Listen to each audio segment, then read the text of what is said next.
Van D, a dynamic leader with decades of experience building companies and crushing sales. He's been there and done that. Ladies and gentlemen, hello. My name is Van D. Inspiring audiences across the country to do it too.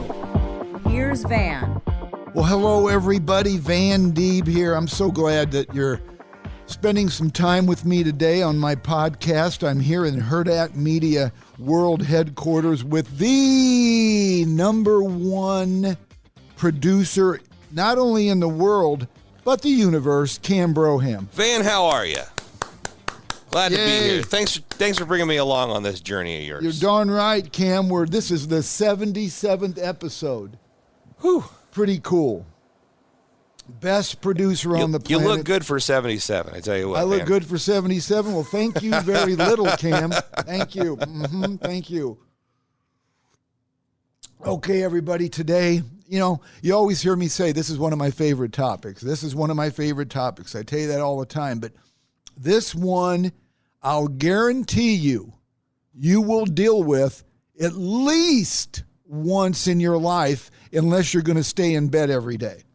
But if you're out there on the streets, if you're trying to get ahead in life, you're going to have rejection. Whether it's in your business life or your personal life, you're going to experience rejection. Out of all the topics I've covered in describing how to be successful in business, dealing with rejection is one of my favorites. Actually, I could talk about it for hours, but Cam is going to let me know when we're getting close to 20 minutes because I know I don't like to go much longer than that. So, true confession about me, ladies and gentlemen, I do not handle rejection very well at all. If I don't get the deal, I am not a happy camper. I'm guessing that you probably feel the same way because no one likes to hear a potential customer say no. Or if they say, yeah, Van, thanks a lot, I'm going to use someone else's services. So here's the way I look at it. No one deserves the deal more than you do. I'm sure you agree with me because you're not going on this appointment or you're going on a sales call or whatever you're doing for practice. You're going to get the deal. No one deserves it more than you do, only if you feel that you have the best product or if you have the best service for them. And last but not least, you have to be passionate about what you bring to the table. Because if you don't feel like you deserve the deal, and if you're not passionate about what you're offering, then be prepared for rejection. I like what Sylvester Stallone says. He says, I take rejection as someone blowing a bugle in my ear to wake me up and get going rather than retreat. So basically use rejection as fuel. Rejection can be a learning experience that makes you stronger. And I want to tell you something. It sure has done that in my career. Never, ever let rejection keep you from moving forward. Take a look at all the successful people in the world who were rejected over and over and over again, but kept going after their dream relentlessly. A couple that are notable. This guy went to documented 303 lending institutions. This one gentleman went to over 300 financial institutions and said, would you please loan me money for my project? And everybody said no except one person. He kept going. He kept going after being rejected over 300 times until one person said, yes, Mr. Walt Disney, I will loan you the money to build Disneyland.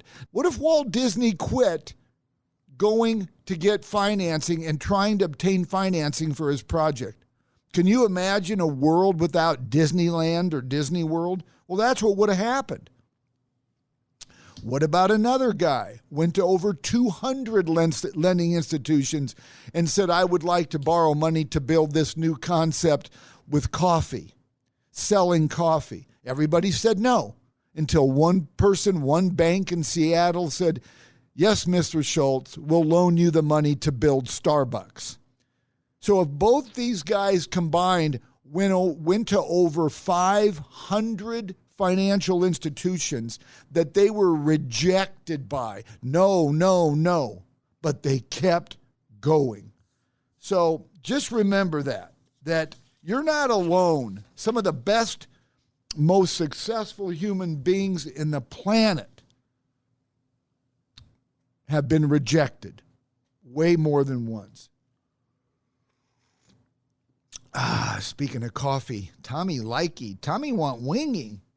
That made Cam laugh. Tommy boy was just on last night, Cam. Oh, yeah, I've only seen it 800 times. Did he still get the girl in the end? He still gets the girl in the end. I keep waiting for that to change, but Tommy boy gets the girl in the end. It never changes. That's good. What a romantic story. Yeah. So as most of you know, I began my real estate career at age 23 on straight commission with no nest egg. And when I say no nest egg, I mean I didn't have jack. I had no money. And I got into a business that had no paychecks coming in. Straight commission. So if I didn't get a customer to say yes, I was in big trouble. When I started selling real estate, my broker told me that if I went on a listing appointment and the customer ended up using another agent instead of me, then I should just move on, forget about it, shrug it off, and look for another prospect. So to me, I always consider myself that I have a PhD in common sense. To me, that made no sense at all. The guy says no to me, and I go, okay, thank you very much. Have a nice day. That made no sense to me. How am I going to get better, and how am I going to eliminate rejection unless I know what I did wrong? Why didn't I get the deal? What could I have done differently? So, as I told you earlier, I took no very hard. I was not good at dealing with rejection. So against my broker's advice, I would ask the customer, I would just point blank ask him, and here it kind of went something like this. I'd say, Mr. Jones, I said, I respect the fact that you're going to use Janice with ABC Realty, but I want to tell you something. I really visualized me having a sold sign in your front yard. I visualized you being the happiest seller on the planet and all these wonderful things I was going to do for you. Can you tell me, I've got a pad and a pen with me. Can you tell me what I did wrong? Can you tell me why I didn't earn your business? And ladies and gentlemen, I want to tell you something.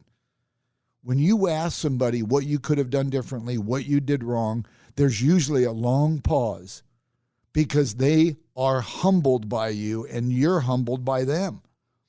I can't tell you how beneficial those conversations were in my career. A lot of times they would say, well, Van, we really liked you, but we chose Susie because Susie said she could get $50,000 more for our house.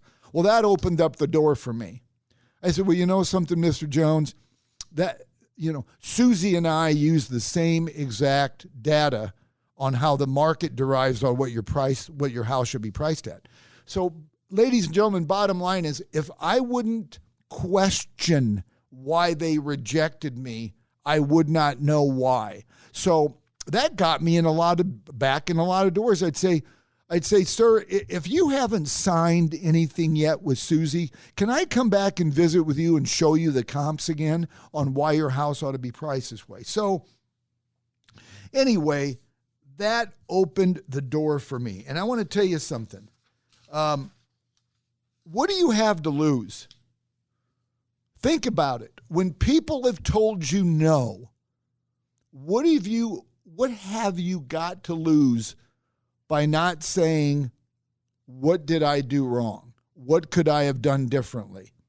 I really wanted to do business with you. I'm telling you, it is liberating, and it really makes the customer think also. So a guy named John Paul DeJoria says, the biggest hurdle is rejection. Be ready for it. The difference between successful people and unsuccessful people is that successful people do all the things the unsuccessful people don't want to do. When 10 doors are slammed in your face, go to door number 11 enthusiastically with a smile on your face. Does that make sense to you? Of course it does. Don't stop. Howard Schultz didn't stop. Walt Disney didn't stop. I guarantee you Van Diep didn't stop, and I never will stop. So my advice, never, ever accept no for an answer if you know you should get the deal. My attitude then and today is we should get every deal we go after if we want it. Why should somebody else get it instead of you? So most people that know me, I take my business personally, which I'm not telling you is the right thing to do. So if your boss, if your spouse, if your peers are telling you not to take things personally, listen to them because they're probably right. I didn't. I took everything personally. If they didn't do business with me, it really messed me up because I wanted still to this day, I want every deal, every appointment I go on. When someone calls me and says, hey, Van, we're interviewing 3 different speakers to be our keynote speaker for our convention. I have to have that deal. I want it badly. And my thought process, honestly, that if they don't use me, they're the ones that have been rejected. That's my mindset. But you've got to be passionate, like I said earlier. You've got to be passionate about what you offer, or you can't have that feeling. So like I say, I take my business personally, and it is probably wrong, but it's worked for me. It's worked for me in my real estate career and in my speaking and coaching career. I've never, ever been afraid to tell people how I truly feel and what my motives are and what a good job I can do for them. And I strongly believe, and I'm not trying to impress you, I'm trying to impress upon you, but I strongly believe that this attitude is why I rarely have been rejected. It's very rare I don't get the deal when I go after a real estate deal or I go after a speaking deal because they know that I'm speaking from my heart and I want it badly. I love what Jim Valvano said, basketball coach, guru, late basketball coach and guru. He says, never give up. Failure and rejection are only the first step to succeeding. How true is that? I can't tell you how much I've learned off my failures and being rejected. I want my potential clients to see me and not some robot with a canned sales dialogue. You really should learn to be comfortable believing you are the best person for the job. I know this sounds a little overconfident, but if you're comfortable believing you are the best person for the job, then you're going to feel if they don't choose you, then they will be shortchanging themselves because they will miss out on the opportunity to work with you. I really believe that. I believe that if someone doesn't use me as their speaker, their coach, their real estate agent, that they're missing out. You can call that cocky. You can call that overconfident. I call it fact because I believe it in my heart and my head that no one will take care of people better than I will. And like I say, if you don't feel that way, then you better accept average because that's what you're going to be. If you don't think that you're the bomb.com and that you are really good at what you do, then you're going to have to learn to accept being average, which average is not in my vocabulary. I know without a doubt that I will do an unmatched job for each of my clients. Like I said, either in real estate, speaking, or coaching. Ladies and gentlemen, if you don't feel that way about yourself, why would they use you? I mean, seriously, why would they use you if you, well, you know, I'm okay. I'm okay at selling houses. I'm just okay. But gee, I hope you use me. No. That's not how it works. You got to be passionate so they'll use you. John Maxwell said it best. Successful people reject rejection. Love that.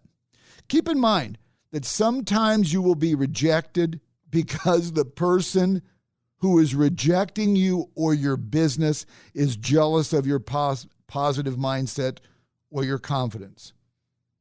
I'm going to repeat that.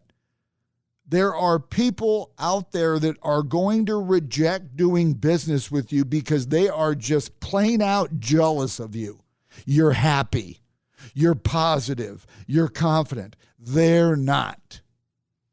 I can't tell you how many people I've talked to in my past when I've gone after a deal and I could just tell that they're miserable. And you know what, ladies and gentlemen? Misery loves company. So don't be surprised if you're scratching your head why somebody didn't give you the deal, and maybe they picked somebody because they're as miserable as they are. You know what? I'll put on an act. I can act like I'm miserable if that's what it's going to take to get the deal. It's not who I am, but there's not a lot you can do for people that reject you that are jealous of you. And if you're doing things right, you're going to have a lot of people that are jealous of you. I promise you that. And that's not just in your business life, that's in your personal life. Well, guess what? People that are jealous of us because we're happy and positive and want the best for us, we need to reject them. So there's nothing you can do about that. Just keep being your positive self. Never, ever fear being rejected. In my book, the only thing you need to fear is not trying.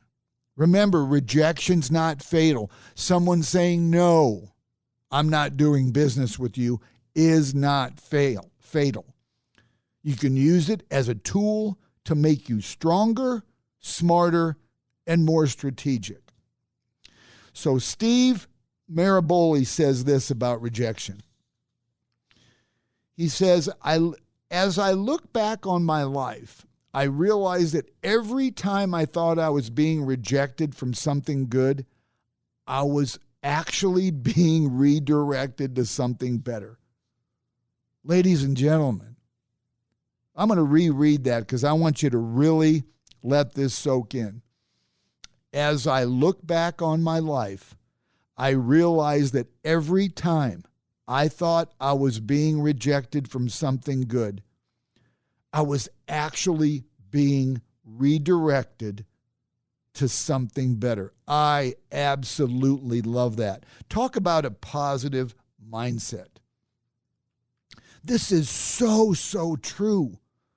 Failure creates opportunity. And being rejected should help guide you down a different path that will lead to better results.